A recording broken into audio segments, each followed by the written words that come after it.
Hello friends, welcome back again in 4B engineers. तो vibration का unit 2 हम discuss करने वाले हैं, that is forced vibration. Okay, तो पार्ट 1 में हम सिंपली इंट्रोडक्शन देखेंगे कि क्या होता है हमारा फोर्स्ड वाइब्रेशन और कैसे हम क्या करने वाले इस चैप्टर में। ओके, तो ज़्यादा कुछ है नहीं फोर्स वाइब्रेशन में। जब हम फर्स्ट वाइब्रेशन की डिस्कशन कर रहे थे तो वहाँ पे हमने देखा था कि force vibration, free vibration, damped vibration, undamped vibration क्या होता है, वो सब हमने इंट्रोडक्शन में देखा था। नाउ अगेन हम वन बाय वन एक एक को थोड़ा डीपली में पढ़ते जा रहे हैं, ठीक है, यूनिट वाइज। तो हम अभी सिंगल डिग्री ऑफ फ्रीडम की बात करें, मतलब जो भी हमारा सिस्टम हम यूज़ कर रहे हैं, यूनिट 1 और यूनिट 2 जो है आपका उसमें जो भी सिस्टम का आप यूज़ कर रहे हो, जिस भी सिस्टम पे आप फ्रीक्वेंसी जिस भी सिस्टम का निकाल रहे हो, वो सब बेस्ड है हमारा single degree of freedom system पे, ठीक है। तो ये भी सेम है। तो हमने सिंगल डिग्री ऑफ सिस्टम पे हमने फ्री वाइब्रेशन निकाला एंड देन फोर्स वाइब्रेशन निकाला फॉर विस्कस डैम्पिंग के लिए और ऑल्सो इन फोर्स डैम्पिंग के लिए भी हम निकालेंगे। तो क्या होता है फोर्स वाइब्रेशन, अगर आप भूल गए तो थोड़ा बहुत हम डिस्कस कर लेते हैं, देन आगे बढ़ेंगे। The vibration which occurs under the influence of external force. आप कंटिन्यूसली किसी ऑब्जेक्ट में, किसी बॉडी में आप फोर्स लगा रहे हो, कंटिन्यूसली फोर्स लगाना है, ठीक है। क्योंकि फ्री वाइब्रेशन में आप एक बार फोर्स लगा छोड़ दो तो पेंडुलम अपना घूमता रहे, जब तक उसमें कोई डैम्पिंग इफेक्ट ना हो, जब तक कोई एयर रेजिस्टेंस ना हो, तब तक वो रुकेगा नहीं, ठीक है, कोई एनर्जी लॉस नहीं होता उसमें। But in case of force vibration आपको कंटिन्यूसली उसमें फोर्स लगाते रहना है, जिसके कारण जो वाइब्रेशन आपकी आती है, जो वेव बनते हैं, उसका आपकी नेचुरल फ्रिक्वेंसी क्या होती है, वो सब आपको कैलकुलेट करना पड़ेगा, ठीक है। तो फॉर रिंगिंग बेल, अब रिंगिंग बेल इलेक्ट्रिक जो बेल है, एग्जांपल पे देखा जाए कि कंटिन्यूसली फोर्स कैसे है, मतलब इन इलेक्ट्रिक बेल देखो, जब तक आप बटन दबाते हो तो जब तक उसमें इलेक्ट्रिसिटी जाता, ट्रांसफर होता रहता है, तब तक बेल आपका साउंड करता है। जैसे इलेक्ट्रिसिटी ट्रांसफर बंद होता है, बेल आपका बंद हो जाता है। तो ये कंटिन्यूसली फोर्स लगाने से जो बॉडी में वाइब्रेशन होता है, that is called forced vibration. Also machine tool during operation, जब आप लेथ मशीन का एग्जाम्पल ले लो, लेथ मशीन का टूल है, जब वर्क पीस पे आप चलाते हो तो आपको एक वाइब्रेशन आवाज सुनाई देती है, वो तब तक ही सुनाई देगा जब तक आप टूल को उसमें क्या कर रहे हो, यूज कर रहे हो, ऑपरेशन कर रहे हो। तो जैसे उसको आप अलग किए, फीड मतलब जैसे उसको अलग किया आपने, तो फिर आपको साउंड बंद। तो आप जब तक फोर्स लगा रहे हो तब तक बॉडी में वाइब्रेशन हो रहा है, हटा रहे हो तो बंद हो जा रहा है, that is called the forced vibration, ठीक है। अब the external force keep the system vibrating, the force is called external excitation. जैसे हम बोलते जो एक्सटर्नल फोर्स आप लगाते हो किसी बॉडी पे, तो उस टाइप की किस टाइप का फोर्स होता है, वो एक्सटर्नल एक्साइटेशन। और अगर इंटरनल लगाया तो internal excitation, internal in case of IC engine, okay. ना फोर्स्ड वाइब्रेशन हम दो टाइप का पढ़ने वाले हैं, एक होता है हमारा स्टेडी स्टेट वाइब्रेशन, एक होता है हमारा ट्रांजिएंट वाइब्रेशन। अब क्या होता है वन बाय वन हम इसे देखते हैं, ठीक है। अब स्टेडी स्टेट वाइब्रेशन बोला जाए, देखिए नाम से आप समझ लिया करो कि उसकी डेफिनेशन क्या हो सकती है। स्टेडी स्टेट स्थिर, ठीक है, मीन्स इस क्या होता है, steady state vibration are sinusoidal vibration which constant amplitude which are caused by the harmonic type periodic forces, it occurs at the frequency of the excitation. मतलब स्टेडी स्टेट वाइब्रेशन की बात किया जाए तो कांस्टेंट टाइम पे equally जो आपका graph बनेगा, ठीक है, जो ग्राफ बनेगा वो इक्वली ट्रांसफर, उसकी एम्पलीट्यूड जो होगी वो कांस्टेंट होगी हर एक साइकिल के लिए, और जो टाइम होगा वो भी सबके लिए बराबर होगा, that is called the steady state vibration. और in case of transient vibration आपका जो क्या होगा, इंपल्सिव फोर्स आपको मिलेगा, बिकॉज टाइम कांस्टेंट टाइम भी नहीं होगा, एम्पलीट्यूड भी आपको ऊपर नीचे देखने को मिलेगा, ठीक है। मतलब आपको कुछ ऐसा मिलेगा ग्राफ, ऐसे फिर देन डिमिनिश्ड। और ड्यू टू दिस ये क्यों होता है ऐसा, बिकॉज ऑफ डैम्पिंग, ठीक है ना।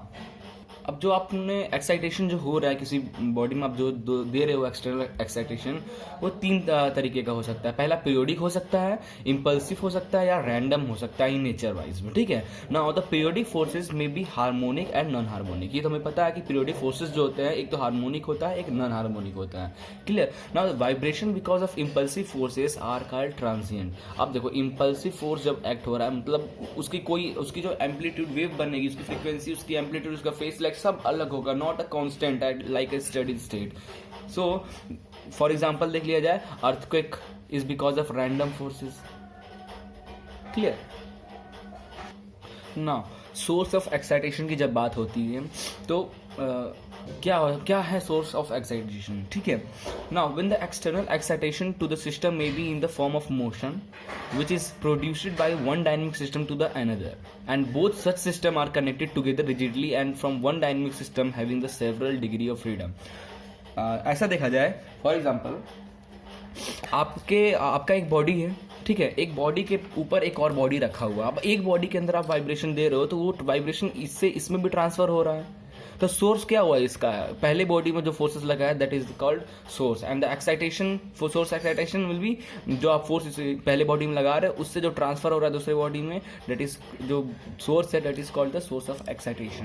Okay, now another type of excitation is internal and occurs due to unbalance in the system. अगर आपका आईसी इंजन के जो कैम पिस्टन है, कैम की डिजाइनिंग है, अगर वो डिजाइनिंग अनबैलेंस उसकी डिजाइन है, ड्यू टू दिस आपको बहुत ज्यादा वाइब्रेशन देखने को मिलेगा ड्यू टू इंटरनल। तो उसे हम बोलते हैं इंटरनल एक्साइटेशन लगने से जो वाइब्रेशन होता है because of the unbalance of the system. Okay, now the various reason of unbalance in the system or sources of excitation will be thermal effect, resonance, loose or defective mating part, variation in turning movement of the engine, mass of rotating part not distributed uniformly, and the magnetic effect. तो हमने यहाँ पे क्या देखा कि हमारा unbalance होने का सिस्टम अनबैलेंस क्यों है, ठीक है, ये होने का काफ़ी सारे हमने 6 रीज़न देखा। थर्मल इफेक्ट जैसे कि आपका कोई मटेरियल है, फॉर एग्जांपल ये मटेरियल यहाँ एसएस का बना हुआ है, यहाँ अलॉय स्टील का बना हुआ है, एल्युमिनियम का है, ये निकल का, ये कॉपर का, ऐसे ये मिक्स बना हुआ है। और फिर जब आप इसको लिथ मशीन में लगा के जब इस पर ऑपरेशन कर रहे होगे तो टेम्परेचर अलग, क्योंकि अलग अलग मटेरियल है तो उसकी अलग अलग कोफिशिएंट ऑफ थर्मल एक्सपेंशन होगा। फिर जब आप ऑपरेशन करोगे उसके ऊपर, जब आप लिथ मशीन पे ऑपरेशन कर रहे हो तो आपको इस पे हीट डेसिपेशन जो रेट है वो भी अलग अलग होगा।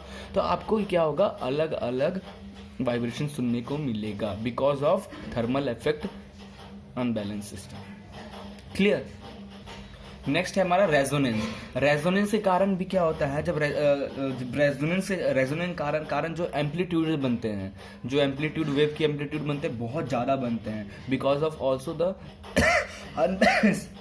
अनबैलेंस बैलेंस, ठीक है। Loose and defective mating, for example during the operation, okay, just example, during the operation the loose और डिफेक्टिव पार्ट में भी रेजोनेंस, ठीक है। फॉर एग्जाम्पल एक कोई मशीन है, उसके पार्ट्स, उसके नट बोल्ट लूजली टाइट है, ठीक है, टाइट नहीं बोले तो लूजली फिट है उसमें, ठीक है। तो जब उस पर वाइब्रेशन होगा तो वो पार्ट लूज है, तो वो लूज होने के कारण उसमें रेजोनेंस बनेगा, क्योंकि रेजोनेंस क्या काम है, नेचुरल फ्रीक्वेंसी जो होता है और जो मशीन की फ्रीक्वेंसी होता है दोनों इक्वल होता है। इन दैट केस क्या होता है, रेजोनेंस इफेक्ट आपको दिखने को मिलता है, मींस एम्पलीट्यूड आपको बहुत ज़्यादा देखने को मिलेगा। ड्यू टू दिस आपकी सिस्टम फेल भी हो सकता है। तो ये भी एक तरीका है आपका, इसको भी आप अनबैलेंसिंग ऑफ सिस्टम बोल सकते हैं।